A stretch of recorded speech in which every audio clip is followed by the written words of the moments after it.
Kalian pasti sudah familiar dengan kata parasit. Parasit ini adalah makhluk yang mengandalkan inangnya untuk bertahan hidup. Dan seringkali mereka justru merugikan inangnya.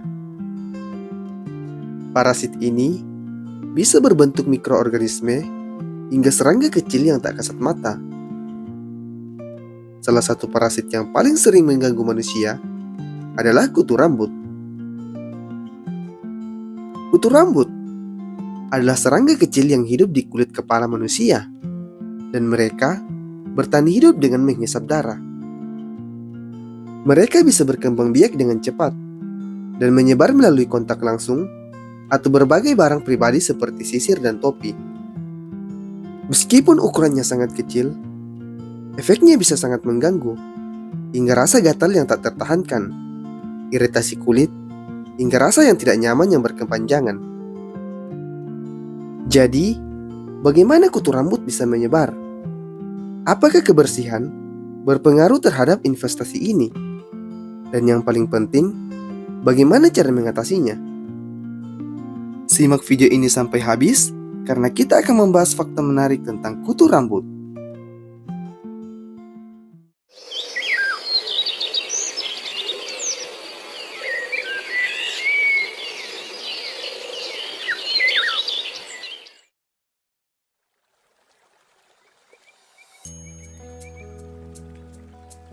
Kutu adalah serangga parasit kecil yang bergantung pada darah manusia untuk bertahan hidup.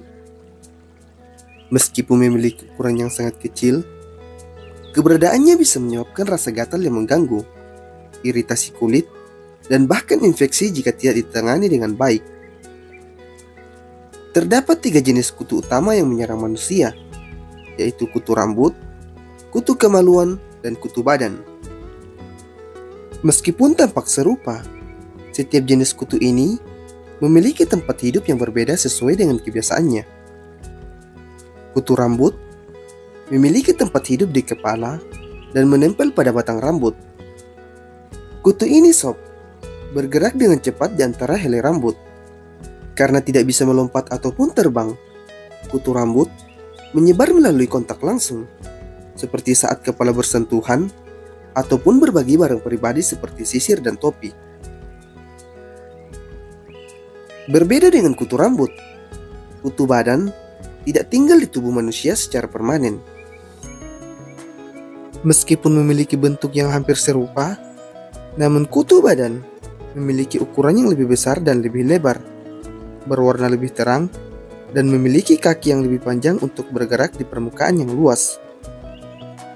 Mereka bersembunyi di lipatan pakaian, selimut, ataupun tempat tidur. Kutu ini hanya berpindah ke kulit manusia saat ingin menghisap darah. Kutu badan lebih sering ditemukan pada kondisi lingkungan yang kurang higienis, terutama di tempat dengan sanitasi yang buruk. Sementara itu, kutu kemaluan memiliki bentuk yang lebih bulat dan menyerupai kepiting kecil. Mereka hidup di rambut kasar di bagian tubuh, seperti kemaluan, ketiak, dada, janggut, bahkan bulu mata. Berbeda dengan kutu rambut yang menyebar melalui kontak kepala, kutu kemaluan lebih sering menular melalui kontak seksual atau berbagi barang pribadi seperti handuk dan pakaian dalam.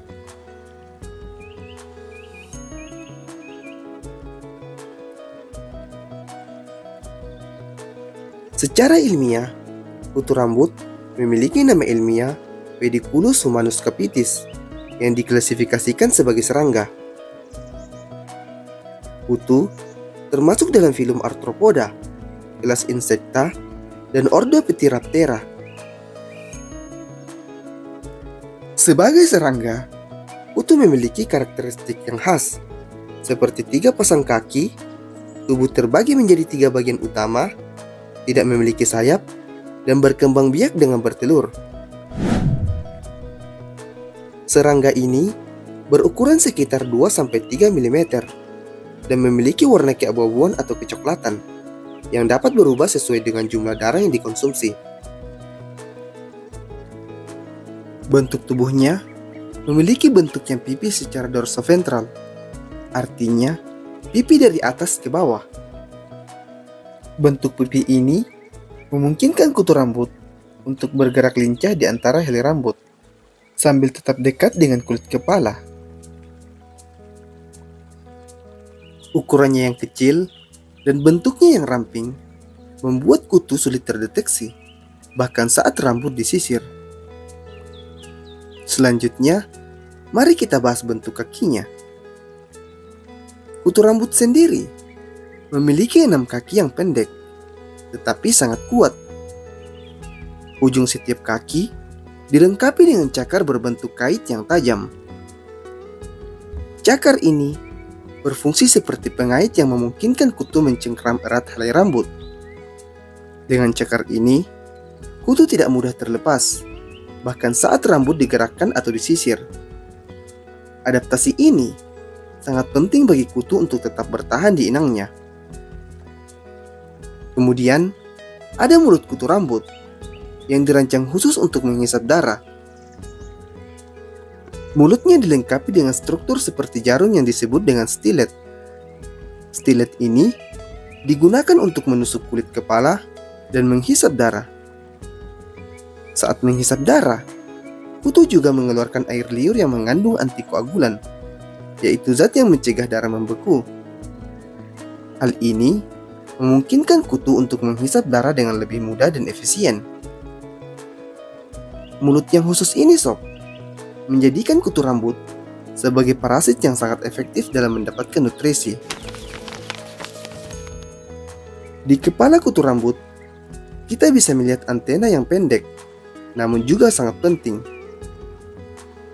Antena ini berfungsi sebagai organ sensorik yang membantu kutu untuk mendeteksi perubahan lingkungan, seperti suhu, kelembapan, dan keberadaan inang. Meskipun mata kutu rambut tidak berkembang dengan baik dan hanya bisa membedakan terang dan gelap, antena ini menjadi alat utama mereka untuk bisa bernavigasi di antara rambut. Selain itu, tubuh kutu rambut ditutupi oleh bulu halus atau rambut kecil yang tersebar di seluruh permukaannya. Bulu-bulu ini berfungsi sebagai sensor tambahan yang membantu kutu merasakan perubahan di lingkungannya, seperti aliran udara atau gerakan rambut. Bulu halus ini juga memungkinkan membantu kutu untuk tetap menempel pada rambut, meskipun peran utamanya adalah sebagai organ sensorik. Seperti serangga lainnya, kutu rambut memiliki lapisan luar tubuh yang keras dan tahan air, yang disebut dengan eksoskeleton. Eksoskeleton ini melindungi tubuh kutu dari kerusakan fisik dan mencegah kehilangan air, yang sangat penting bagi serangga kecil yang hidup di lingkungan kering, seperti kulit kepala. Eksoskeleton ini juga memberikan dukungan struktural bagi tubuh kutu yang kecil dan ringan. Dengan semua adaptasi ini, kutu rambut menjadi parasit yang sangat tangguh dan sulit diatasi. Meskipun memiliki ukuran yang sangat kecil, ciri fisiknya yang unik menjadikannya makhluk yang sangat cocok untuk hidup di lingkungan rambut manusia. Kutu rambut berkembang biak dengan cara bertelur. Betina dewasa dapat bertelur hingga 6-10 per hari, yang disebut dengan nits atau telur kutu. Telur ini melekat kuat pada batang rambut dekat kulit kepala dengan zat perekat alami yang dikeluarkan oleh induknya. Setelah sekitar 7-10 hari, telur kemudian menetas menjadi nimfa yang masih berbentuk seperti kutu dewasa, tetapi berukuran lebih kecil dan belum sepenuhnya berkembang.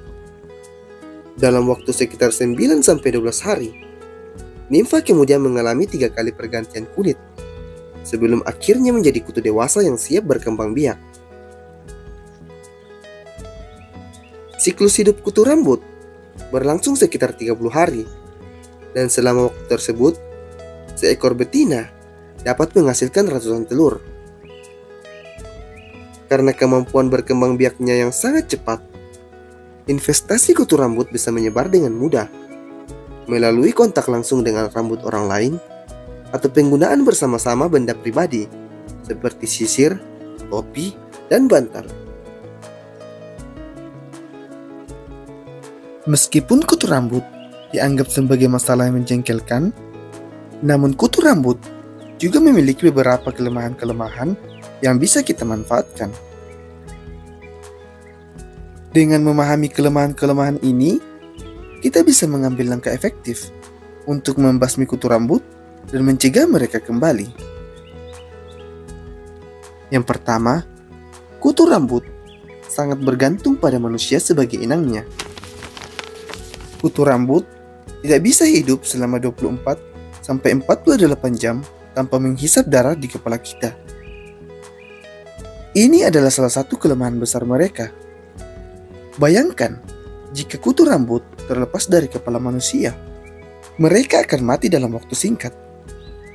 Nah, kita bisa memanfaatkan kelemahan ini untuk memastikan bahwa kutu rambut tidak akan kembali ke kepala. Misalnya, jika ada barang-barang seperti sisir, topi, ataupun bantal yang mungkin terkontaminasi kutu, kita bisa membersihkannya secara menyeluruh.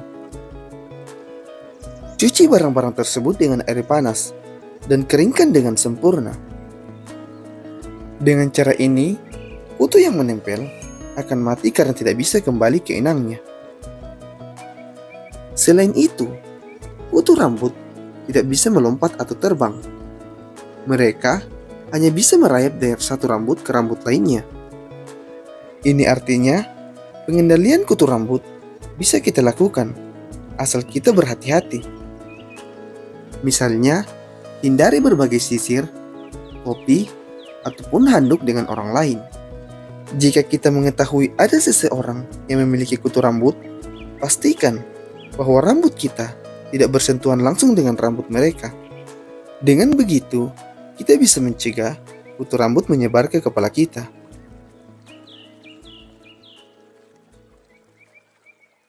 Kutu juga sensitif terhadap suhu yang tinggi. Nah, ini kita bisa manfaatkan dengan menggunakan pengiring rambut. Setelah keramas, gunakan pengiring rambut dengan suhu yang panas. Panas ini bisa membantu membunuh kutu rambut dan telur-telurnya yang mungkin masih menempel di rambut. Kelemahan lain dari kutu rambut adalah mereka membutuhkan lingkungan yang lembab untuk bertahan hidup. Jika lingkungan menjadi kering, kutu rambut akan dehidrasi dan mati. Oleh karena itu, pastikan rambut dan kulit kepala kita selalu dalam kondisi kering. Jangan biarkan rambut terlalu lembab atau basah dalam waktu yang lama. Selain itu, kita bisa menggunakan produk-produk khusus yang mengandung bahan seperti dimatikon, yang bekerja dengan cara melapisi tubuh kutu dan membuat mereka mati lemas karena tidak bisa bernafas.